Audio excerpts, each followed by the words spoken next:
Suma Teológica, parte segundo, Kiduae. Cuestión 142. Los vicios opuestos a la templanza. Pasamos ahora a tratar de los vicios opuestos a la templanza. Sobre dicha materia se plantean 4 problemas, a saber, ¿es la insensibilidad un vicio? ¿Es la intemperancia un vicio pueril? Comparación de la intemperancia con la timidez. ¿Es el vicio de intemperancia el más vergonzoso? Artículo 1. ¿Es la insensibilidad un vicio? Lat. Objeciones por las que parece que la insensibilidad no es un vicio. Juan. Llamamos insensibles a quienes se abstienen de los placeres del tacto. Ahora bien, parece que el abstenerse de ellos es loable y virtuoso, porque leemos en Dan 10:2. Por aquellos días hacía yo una penitencia de 3 semanas. No tomé manjar delicado, ni entraron en mi boca carne ni vino, ni me ungí. Por tanto, la insensibilidad no es un pecado. El bien del hombre consiste en vivir de acuerdo con la razón, según dice Dionisio en Cuarto de Div. Nom. Pero el abstenerse de todos los placeres del tacto contribuye en grado sumo a que el hombre viva de acuerdo con la razón, ya que en Dan 1:17 se afirma que Dios concedió ciencia e inteligencia en toda clase de libros y sabiduría a los niños que se alimentaban con legumbres. Luego la insensibilidad, que rechaza todos los placeres del tacto, no es viciosa. No parece que sea pecaminoso aquello que nos es sumamente útil para alejarnos del pecado, pero el mejor modo de abstenerse de pecar es rehuir los placeres, lo cual es algo que realiza la insensibilidad, ya que, según dice el filósofo en segundo Étic, y pecaremos menos si nos abstenemos de los placeres, por consiguiente, la insensibilidad no es un vicio. Contra esto, está que solo el vicio se opone a la virtud. Ahora bien, la insensibilidad se opone a la templanza, como enseña el filósofo en segundo Étic, y 3. Luego la insensibilidad es un vicio. Respondo, es vicioso todo aquello que se opone al orden natural, pero es la propia naturaleza la que puso placer en las operaciones necesarias para la vida humana. Por ello, el orden natural exige que el hombre disfrute de estos placeres en la medida en que son necesarios para su bienestar, sea en orden a la conservación del individuo o de la especie. Por ello, si alguien rechazara el placer hasta el extremo de desechar lo necesario para la conservación de la naturaleza, pecaría por cuanto que se opondría, de algún modo, al orden natural. Ahora bien, en esto consiste el pecado de insensibilidad. Conviene tener en cuenta, no obstante, que el abstenerse de los placeres que acompañan a estas operaciones es a veces loable, o incluso necesario, en orden a la consecución de algún fin. Así hay quienes, en bien de la salud corporal, se abstienen de algunos placeres de comida y bebida y de relaciones sexuales. Otras veces se hace para desempeñar bien un oficio. Así, los atletas y los soldados tienen que abstenerse de muchos placeres para cumplir adecuadamente su misión.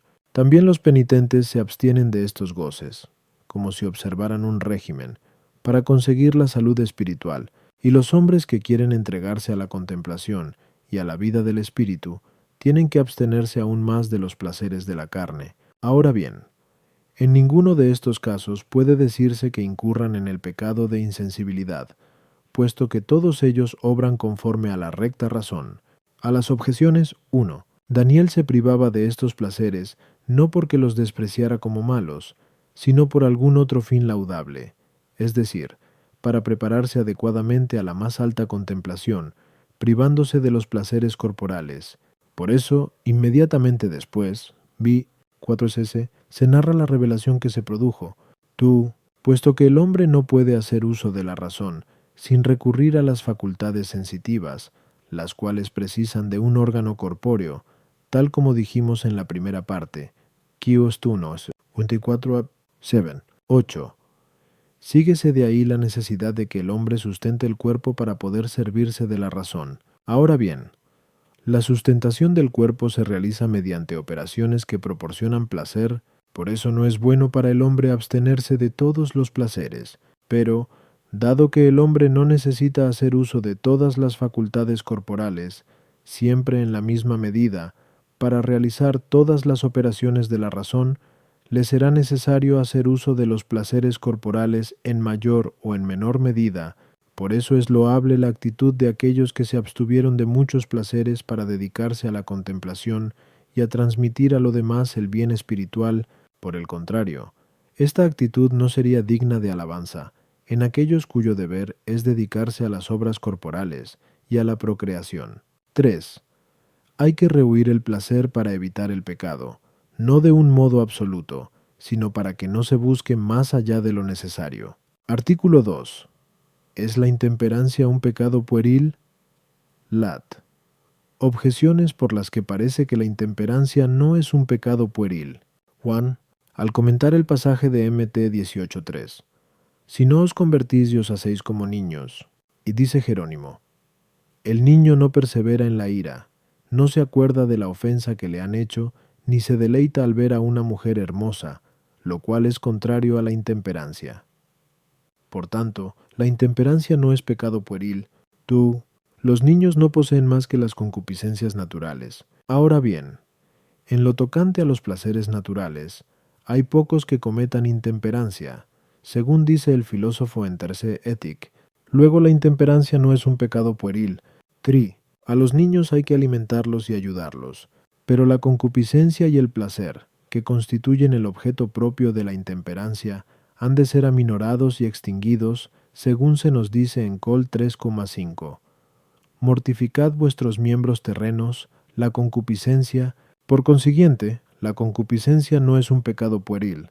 Contra esto, está que el filósofo dice en Terce Ethic, ¿entendemos por intemperancia los defectos de los niños? Respondo, una cosa puede considerarse pueril por un doble motivo. En primer lugar, porque es propia de los niños, y no es este el sentido en que lo toma el filósofo al decir que la intemperancia es pueril.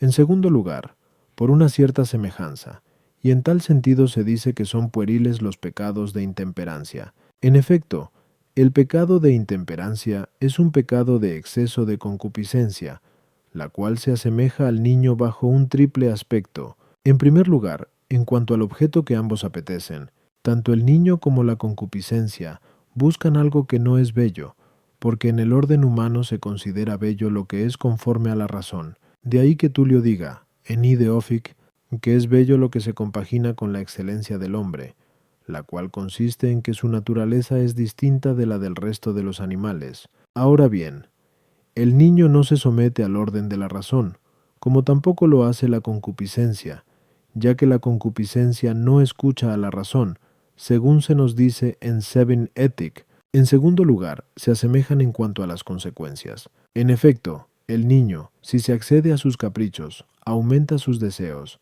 Por eso se nos dice en Eclo 30,7, caballo no domado se vuelve indócil, y el hijo abandonado a sí mismo se vuelve testarudo. De igual modo, la concupiscencia, si se ve satisfecha, exige más. Por eso dice San Agustín en Bueite Confes, si se condesciende con el placer, se forma la costumbre, y si no se resiste a la costumbre, se origina la necesidad. En tercer lugar, se asemejan en cuanto al remedio que se aplica a los dos. En efecto, el niño se enmienda cuando se le corrige. Por eso leemos en Prov 23:13-14. No ahorres a tu hijo la corrección. Hiriéndole con la vara, librarás su alma del infierno. De un modo semejante, si se ofrece resistencia a la concupiscencia, esta es reducida al debido orden de la honestidad. Esto es lo que expresa San Agustín en Sisto Musicae. Cuando la mente se eleva a las cosas espirituales y se detiene en ellas, se debilita la fuerza de la costumbre, es decir, de la concupiscencia carnal, y al ser reprimida, se extingue poco a poco. En efecto, si la siguiéramos, se haría más fuerte, mientras que si la frenamos, aunque no quede anulada, disminuye. Por eso dice el filósofo en Terceria Ethic que, así como conviene que el niño viva sometido al pedagogo, así también conviene que la concupiscencia se someta a la razón. A las objeciones, 1. La objeción entiende como pueril lo que se da en los niños, y considerado así, el pecado de intemperancia no es pueril, a no ser por cierta semejanza, como dijimos antes, in corp. La concupiscencia puede considerarse natural bajo una doble consideración. En primer lugar, atendiendo a su género. En este sentido, la templanza y la intemperancia tienen por objeto las concupiscencias naturales, puesto que se ocupan de los deseos del alimento y de lo venéreo, que se ordenan a la conservación de la naturaleza. En segundo lugar, la concupiscencia puede considerarse natural en cuanto a la especie de aquello que la naturaleza precisa para su conservación. Bajo este aspecto no es frecuente el pecado en concupiscencias naturales. En efecto, la naturaleza no exige sino aquello que es necesario para atender a sus necesidades, y en el deseo de esto no se da pecado, a no ser por exceso en la cantidad, y en esto solo se peca en materia de concupiscencia natural, como dice el filósofo en 13 Étic. Otras materias en las que se peca con mucha frecuencia son algunos excitantes de la concupiscencia que la curiosidad humana ha descubierto, tales como alimentos preparados con esmero y el adorno de las mujeres, y aunque los niños no son muy exigentes en esto, sin embargo se dice que la intemperancia es un pecado pueril por la razón antes señalada, in corp. 3. Ha de aumentarse y favorecerse lo que hay de natural en los niños, pero no ha de favorecerse en ellos lo que es defecto de razón, sino que esto ha de ser corregido, como ya dijimos antes, in corp. Y artículo 3. ¿Es la timidez un vicio más grave que la intemperancia? Lat. Objeciones por las que parece que la timidez es un vicio más grave que la intemperancia. 1. En tanto se reprueba un vicio en cuanto se opone al bien de una virtud. Ahora bien, la timidez se opone a la fortaleza, que es una virtud más excelente que la templanza, como se deduce de lo dicho arriba. Q asitos 123 12Q 51 8. Por tanto, la timidez es un vicio más grave que la intemperancia. 2. Tanto menos se censura a uno cuanto más difícil es la materia en la que falla. De ahí que diga el filósofo en Cerne Ethic, no es digno de admiración, sino de perdón, el hecho de que alguien sea vencido por placeres o tristezas fuertes, pero parece más difícil vencer los placeres que otras pasiones. Por lo cual leemos en Dus Ethic, es más difícil luchar contra el placer que contra la ira, la cual parece ser más fuerte que el temor. Luego la intemperancia, a la que vence el placer, es pecado menos grave que la timidez, a la cual vence el temor. 3. Es esencial al pecado el ser voluntario, pero la timidez es más voluntaria que la intemperancia, puesto que nadie desea ser intemperado, mientras que algunos desean huir de los peligros de muerte, lo cual es propio de la timidez. Por tanto, la timidez es un pecado más grave que la intemperancia. Contra esto, está que el filósofo dice en Tercer Ethic, la intemperancia parece más voluntaria que la timidez. Por consiguiente, es un pecado más grave. Respondo. Podemos comparar un vicio con otro conforme a dos criterios, atendiendo a la materia u objeto y a la persona que peca. Bajo ambos aspectos es la intemperancia más grave que la timidez. En primer lugar, por parte de la materia, porque la timidez rehúye los peligros de muerte llevada por una necesidad suma de conservar la vida, mientras que la intemperancia tiene por objeto los placeres, cuyo deseo no es tan necesario para conservar la vida, ya que, como dijimos antes, amino acento 2 ad 2, la intemperancia se ocupa de algunas pasiones o concupiscencias adventicias más que de concupiscencias o placeres naturales. Ahora bien, cuanto más necesario parece aquello que incita al pecado, tanto más leve es el pecado mismo. Por tanto, teniendo en cuenta la materia u objeto que induce al pecado, la intemperancia es un pecado más grave que la timidez. Lo mismo sucede si tenemos en cuenta a la persona que peca, y esto por una triple razón. Primero, porque cuanto más dueño de su mente es el pecador, tanto más gravemente peca. Prueba de ello es que a los dementes no se les computan los pecados. Ahora bien, los temores y tristezas graves, sobre todo en peligro de muerte, paralizan la mente humana como no hace el placer que induce a la intemperancia. En segundo lugar, porque un pecado es tanto más grave cuanto más voluntario. Ahora bien, la intemperancia es más voluntaria que la timidez, por una doble razón. En primer lugar, las acciones realizadas con temor son fruto de un agente externo que mueve a realizarlas, por lo cual no son totalmente voluntarias, sino solo en parte, como leemos en 13 Ethic. Además, los actos de la intemperancia son más voluntarios en particular y menos voluntarios universalmente considerados, puesto que nadie quisiera ser intemperado, sino que el hombre es atraído por los placeres particulares que le hacen ser intemperado. De ahí que, para evitar la intemperancia, el mejor remedio es que el hombre no se detenga a pensar en los objetos particulares, los hechos concretos que nos amenazan, como arrojar la espada y otros semejantes, son menos voluntarios, mientras que lo común, como salvarse mediante la huida, es más voluntario en los casos particulares, en los cuales se da el acto. Por consiguiente, la intemperancia, al ser más voluntaria que la timidez, es un pecado más grave. En tercer lugar, es más fácil poner remedio a la intemperancia que a la timidez, ya que los placeres de la comida y los venéreos, objeto de la intemperancia, se prolongan durante toda la vida, y el hombre puede ejercitarse en vencerlos sin correr peligro, pero los peligros de muerte son menos frecuentes, y el evitar la timidez supone al hombre un peligro mayor. A las objeciones 1. La supremacía de la fortaleza sobre la templanza puede ser objeto de una doble consideración. Primero, por parte del fin, que tiene razón de bien. La fortaleza se ordena al bien común de un modo más adecuado que la templanza. Incluso la timidez, bajo este aspecto, es superior a la intemperancia, en cuanto que la timidez hace que se renuncie a defender el bien común. En segundo lugar, por parte de la dificultad. Es más difícil afrontar los peligros de muerte que abstenerse de algunos placeres. Bajo este aspecto no es necesario que la timidez supere a la intemperancia, ya que, así como es signo de una virtud más consistente el no ser vencido por otro más fuerte, es, por el contrario, signo de un pecado mayor el ser superado por otro más débil. El amor a la conservación de la vida, que hace que se eviten los peligros de muerte, es mucho más connatural que todos los placeres de la comida y de lo venéreo, los cuales se ordenan a conservar la vida. Por ello es más difícil vencer el temor de los peligros de muerte que el deseo del placer que se da en la comida y en lo venéreo. Sin embargo, es más difícil resistir a estos que a la ira, a la tristeza y al temor de algunos otros males. 3. En la timidez se considera el acto como más voluntario en universal, pero menos voluntario en particular. Por eso se da en ella una mayor voluntariedad relativa, no absoluta. Artículo 4. ¿Es el pecado de intemperancia el más vituperable? Lat.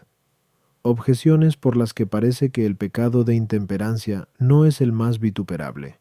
1. Así como la alabanza debe acompañar a la virtud, así también el reproche debe acompañar al pecado. Ahora bien, algunos pecados son más vituperables que la intemperancia, como el homicidio y la blasfemia. Por tanto, el pecado de intemperancia no es el más vituperable. Parece que los pecados más comunes son menos vituperables, porque los hombres se avergüenzan de ellos menos, pero los pecados de intemperancia son muy comunes, ya que tratan de una materia de uso muy común en la vida humana, y en la cual peca la mayoría de los hombres. Luego los pecados de intemperancia no parece que sean los más vituperables. 3. Dice el filósofo en Seme Ethic, y que la templanza y la intemperancia tienen por objeto los deseos y los placeres humanos. Ahora bien, hay algunos deseos y placeres más vergonzosos que los deseos y los placeres humanos, y que se llaman bestiales y morbosos, como dice el filósofo en el mismo libro. Por consiguiente, la intemperancia no es el pecado más vituperable. Contra esto, está el hecho de que, según el filósofo, en 3 Ethic, y la intemperancia parece vituperable con justicia entre los demás vicios. Respondo. Parece que el vituperio se opone al honor y a la gloria. Ahora bien, el honor se debe a la excelencia, tal como dijimos antes. Kiku 1, mientras que la gloria lleva consigo cierto brillo. De ahí que la intemperancia sea el vicio más vituperable por un doble motivo. En primer lugar, porque es sumamente opuesta a la excelencia humana, puesto que su objeto está constituido por placeres comunes al hombre y a los animales, tal como ya dijimos antes. Quiros 51, 2 a 3, a 7 BJ, 1, a 8 De ahí que, como dice el Salmo, Sal 48:21, el hombre, aún puesto en suma dignidad, no comprendió. se juntó con los animales necios y se hizo semejante a ellos. En segundo lugar, porque es lo más opuesto al brillo y a la belleza del hombre, en cuanto que en los placeres sobre los que versa la intemperancia es donde más falta la luz de la razón, de la cual se deriva el esplendor y la belleza de la virtud. De ahí que estos placeres se llamen serviles por antonomasia. A las objeciones, 1. Según San Gregorio, los vicios carnales comprendidos bajo la intemperancia, aunque son menos graves, llevan consigo una infamia mayor. En efecto, la magnitud de la culpa se mide por la desviación del fin, y la infamia está relacionada con la torpeza, que se mide principalmente por la deshonra del pecador. El hecho de pecar habitualmente disminuye la torpeza y la infamia según la opinión de los hombres, pero no según la naturaleza misma de los pecados. 3. Cuando decimos que la intemperancia es más vituperable, debe entenderse entre los vicios humanos, los cuales se consideran por relación con las pasiones conformes, en cierta medida, con la naturaleza humana, pero los vicios que se apartan de esa medida de la naturaleza humana son más vituperables. Sin embargo, parece que aun estos pueden reducirse a la intemperancia por exceso. Tal sería el caso de quien encontrara placer en comer carne humana, o en el coito con los animales, o con personas del mismo sexo.